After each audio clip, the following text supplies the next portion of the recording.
Bezat Hashem Mincha is going to be 8:05.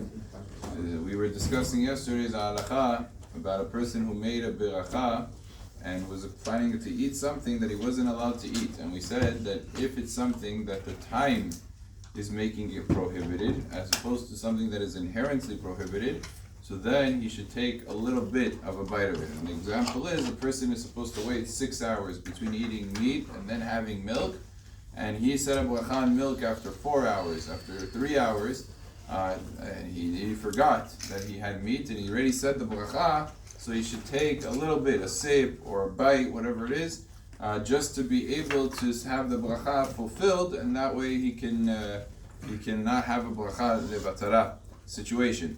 However, what happens if it's a case of fasts? Let's talk about fasts.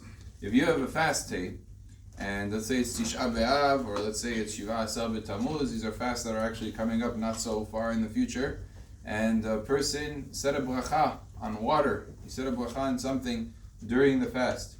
So the halacha says he should take a little bit of a sip, a drink, a tiny amount, not a lot, and it's not considered as if he broke the fast because he didn't drink so much, so he could still go ahead and say anenu. But of course, obviously, he shouldn't have done that lechatchila. It was only because he made the bracha that we tell him to drink a little bit. But it is important to distinguish that this is all true on the rabbinic fasts.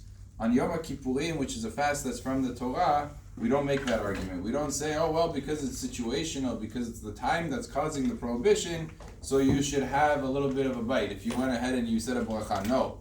On Yom Kippur, if a person said a bracha and he's really required to fast, is not one of those people in the categories of pikuach nefesh that is patur, that is exempt from fasting, he is not allowed to actually have even a little bit on Yom Kippur. And the reason is very simple. Yom Kippur is from the Torah, and all the other fasts are rabbinic. So a fast that's from the Torah, we view it as an inherent prohibition, and therefore the bracha simply is invalid, and you cannot go ahead and say, I don't want to do a bracha levatara, and override bracha levatara by doing a violation of a Torah a prohibition of eating during Yom Kippurim. So that is the only time on a time-bound element that we're going to say that you shouldn't have it. But all the other situations, you say to have a little bit of the food, and that covers the bracha. Baruch Adonai le'olam. Amen.